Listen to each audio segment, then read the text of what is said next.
Hello my dear students, a very warm welcome to Allen Digital Platform. In the previous lecture, we have studied how to calculate center of mass of discrete particle system.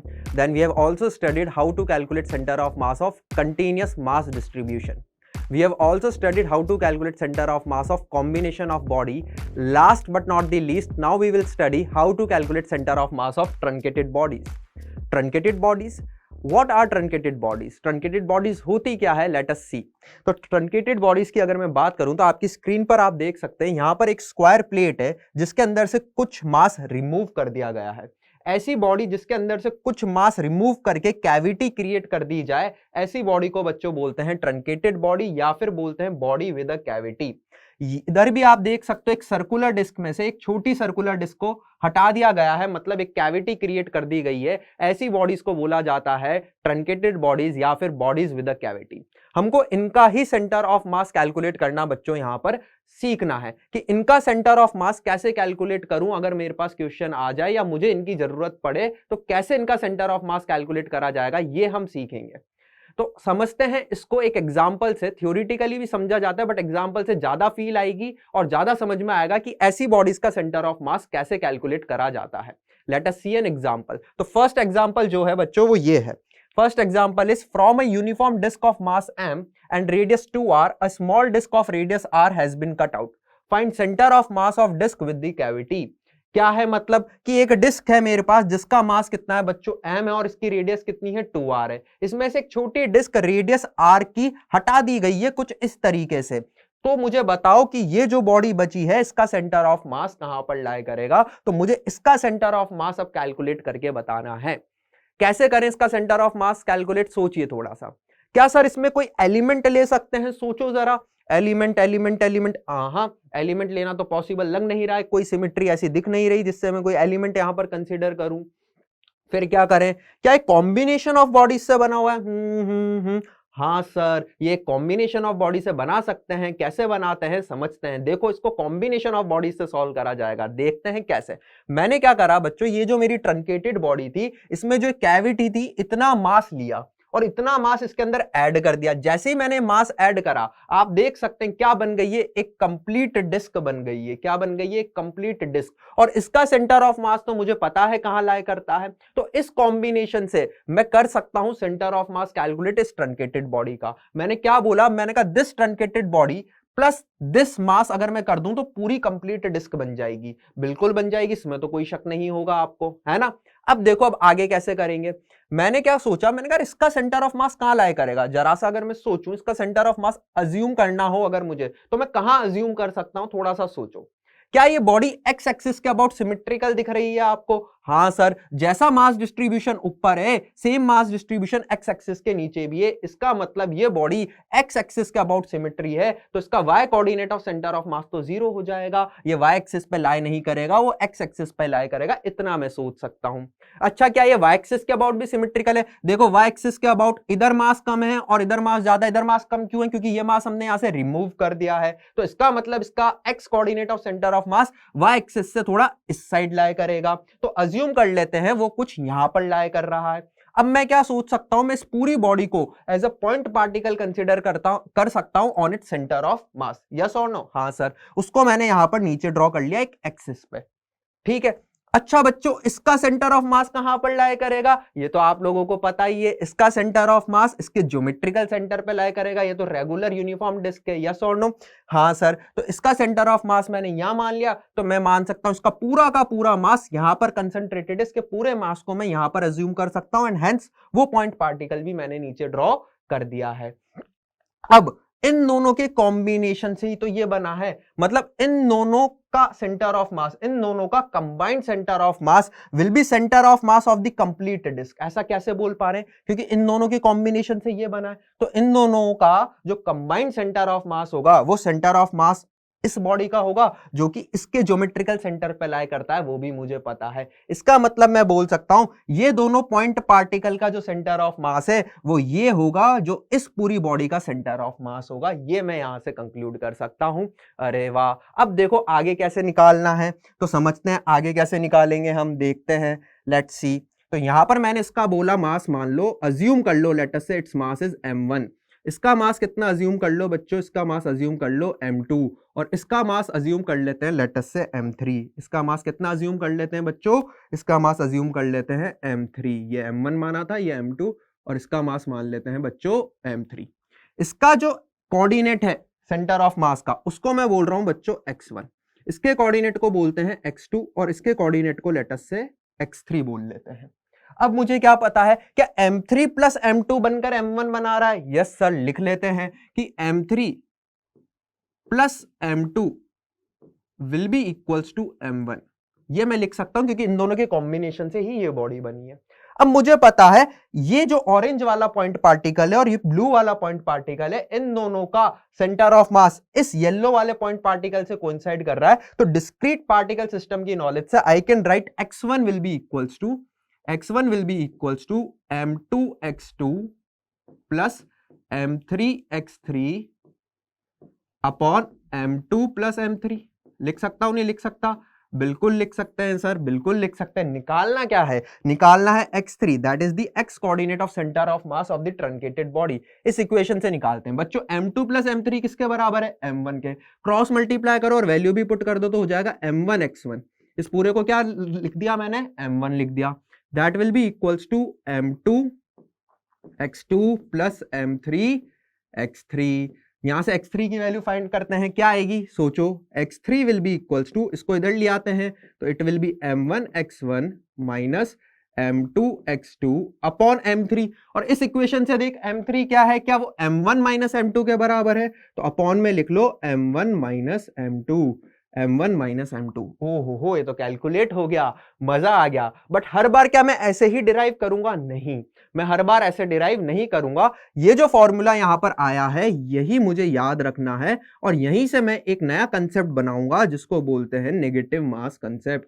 क्या बनाऊंगा, negative mass concept बनाऊंगा। But in the same fashion you can also derive y coordinate of centre of mass of this truncated body. वो कितना आएगा, same fashion में derive करेंगे तो आएगा m1 y1 minus m2 y2 upon m1 minus m2। अपन कर सकते हैं और सिमिलरली क्या कर सकते हैं, z कोऑर्डिनेट भी डिराइव कर सकते हैं। और मानो एक से ज्यादा कैविटी हो तो उतना ही मास और उधर जुड़ता जाएगा, जैसे m1 x1 minus m2 x2 minus m3 x3 upon m1 minus m2 minus m3, ऐसा हो जाएगा।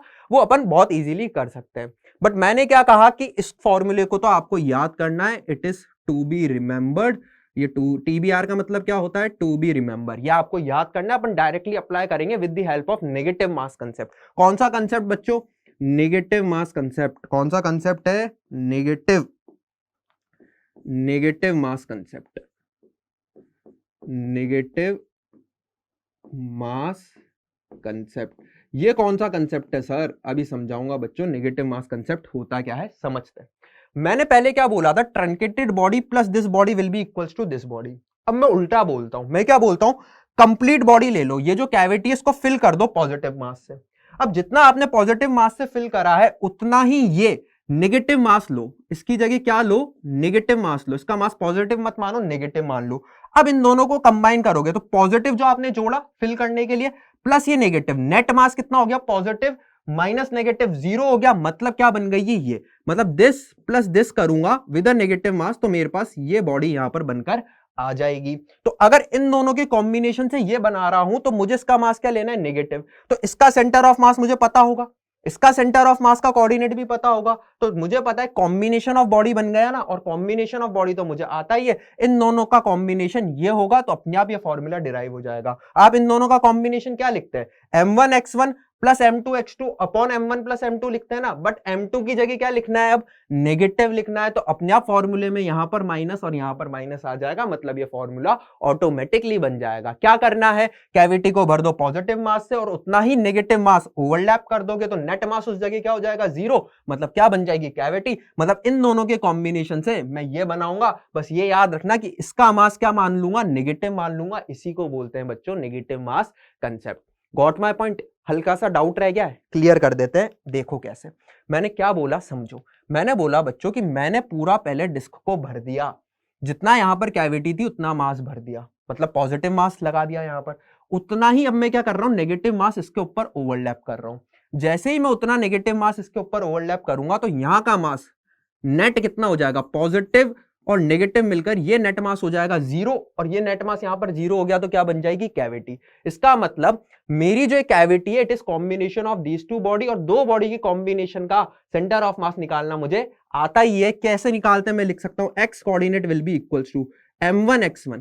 यहां पर m1 क्या है mass of this complete disc, x1 क्या है it is x coordinate of the complete disc plus minus m2 करूंगा। माइनस m2 क्यों? क्योंकि जो मैं ओवरलैप कर रहा हूं येलो वाली डिस्क इसका मास क्या माना है नेगेटिव माना है, तो minus m2 into x2 is the x coordinate of this smaller disc, x coordinate of centre of mass of smaller disc upon m1 plus of minus m2 करूंगा। माइनस क्यों कर रहे हैं? क्योंकि अपन ने नेगेटिव मास माना है। तो अपने आप ये क्या बन गया है बच्चों? ये बन गया m1 x1 minus m2 x2 upon m1 minus m2। समझ में आया? ये फॉर्मूला ही तो अभी अपन ने डिराइव करा था, तो वो इस तरीके से भी अपन समझ सकते हैं नेगेटिव मास के कंसेप्ट से, और अपन इसी तरीके से क्वेश्चन सॉल्व करेंगे। Now coming back to the question, जो हमारा क्वेश्चन था उसका निकाले तो सही, सेंटर ऑफ मास कहां पर लाई करेगा। तो देखते हैं क्वेश्चन। तो क्या था क्वेश्चन के अंदर? क्वेश्चन के अंदर मुझे पता है क्या था कि पहले मेरे पास एक थी डिस्क। पहले क्या थी बच्चों? डिस्क थी। इस डिस्क को पहले मैंने यहां पर भर दिया पॉजिटिव मास से और उतना ही नेगेटिव मास इस पर ओवरलैप कर दिया है सिंपल। तो अब मैं क्या कर सकता हूं? अब मैं देखता हूं यहां पर कि इस पूरी कंप्लीट डिस्क का without this negative mass centre of मास क्या इसके ज्योमेट्रिकल सेंटर पे यहां पर लाई करेगा। उसको मैं यहां पर प्लॉट कर रहा हूं ताकि वहां एक ही डायग्राम में गंदगी ना मचे। ये रहा इसका मास कितना दिया था मुझे? कैपिटल M दिया था। मुझे बोला गया था कि पूरा का पूरा, सॉरी स्मॉल m दिया गया था। क्या दिया गया था? Small m। मुझे बोला गया था पूरा का पूरा मास स्मॉल m और रेडियस कितनी है? 2r है। बहुत ही बढ़िया, इसका यहां पर लाई करेगा। और इसमें से क्या रिमूव करा गया था? r रेडियस की डिस्क को रिमूव करा गया था। मतलब ये r रेडियस है और इसका ज्योमेट्रिकल सेंटर कुछ यहां पर लाई कर रहा है, तो इसका सेंटर ऑफ मास कुछ यहां लाई करेगा और इसका मास मैं मान लेता हूं m2, जो कि मुझे पता नहीं है, अब वो मुझे निकालना है। कैसे निकाले? क्या ये यहां पर एक प्लेनर डिस्क है? ये क्या है बच्चों? प्लेनर डिस्क है। तो प्लेनर डिस्क के लिए क्या डिफाइन करते हैं? सिग्मा। तो I can write sigma will be equals to, total mass कितना दिया है बच्चों? Small m। कितने एरिया में डिस्ट्रीब्यूटेड है? पूरे डिस्क के एरिया में। तो पाई, इसका रेडियस कितना गिवन था बच्चों? 2r गिवन था, तो 2r का स्क्वायर, ये मेरे पास सिग्मा आ गया। अब मुझे छोटी वाली डिस्क का मास निकालना है, तो I can write m2 will be equals to sigma into इसका एरिया कितना है बच्चों? इसका एरिया हो जाएगा पाई, इसकी रेडियस है r, तो पाई r स्क्वायर। सिग्मा की वैल्यू यहां से पुट कर दो तो it will be m upon pi into 4r square into pi r square. आप देख सकते हैं पाई r स्क्वायर से पाई r स्क्वायर कैंसिल आउट हो गया। ये मास कितना आ गया? m/4। कितना आ गया बच्चों? m/4 आ गया। अब इनके कोऑर्डिनेट्स भी लिख लेते हैं। इसका कोऑर्डिनेट है 0,0 और इसका कोऑर्डिनेट है r,0। अब मुझे क्या करना है? फॉर्मूला लगाना है। तो x कोऑर्डिनेट का फॉर्मूला क्या होता है बच्चों? m1 x1 माइनस करूंगा, इस मास को क्या मानूंगा बच्चों? नेगेटिव मानूंगा, तो लिखूंगा माइनस का m2 x2 upon m1 minus m2। अब बस फॉर्मूले में वैल्यूज पुट कर दो। m1 की वैल्यू कितनी है? m। इसका x कोऑर्डिनेट कितना है? 0। m2 की वैल्यू कितनी है? देखो m/4, तो m/4। इसका x कोऑर्डिनेट कितना है बच्चों? r है, अपॉन m माइनस m/4। तो ये कितना आ गया बच्चों? ये आ गया माइनस का r/3। तो मेरे पास क्या निकल कर आ गया? x कोऑर्डिनेट निकल कर आ गया सेंटर ऑफ मास का, ट्रंकेटेड बॉडी का। ये किसका x कोऑर्डिनेट है? ट्रंकेटेड बॉडी का। और y कोऑर्डिनेट तो मैंने अपनी सिमेट्री से देख लिया था, कितना था? 0। आप चाहें तो फॉर्मूले से भी निकाल सकते हैं, वो 0 ही आएगा, क्योंकि दोनों का y कोऑर्डिनेट कितना है बच्चों? 0 है। तो यहाँ पे जब y लिखोगे तो 0 माइनस 0 0 ही बन जाएगा। यस और नो? तो यहाँ पर ड्रॉ करते हैं, ये मेरी ट्रंकेटेड बॉडी है। इसका सेंटर ऑफ मास आप देख सकते हैं यहां पर लाई करेगा, कुछ यहां पर लाई करेगा। ये रहा इसका सेंटर ऑफ मास, ये।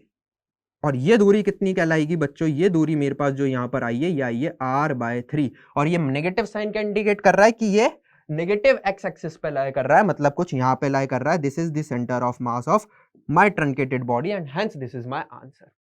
समझ में आया आपको कैसे कैलकुलेट करेंगे ट्रंकेटेड बॉडी का सेंटर ऑफ मास? इस तरीके से नेगेटिव मास के कंसेप्ट से आप कॉम्बिनेशन ऑफ बॉडी की हेल्प से सेंटर ऑफ मास कैलकुलेट कर सकते हैं एक ट्रंकेटेड बॉडी का। ओके।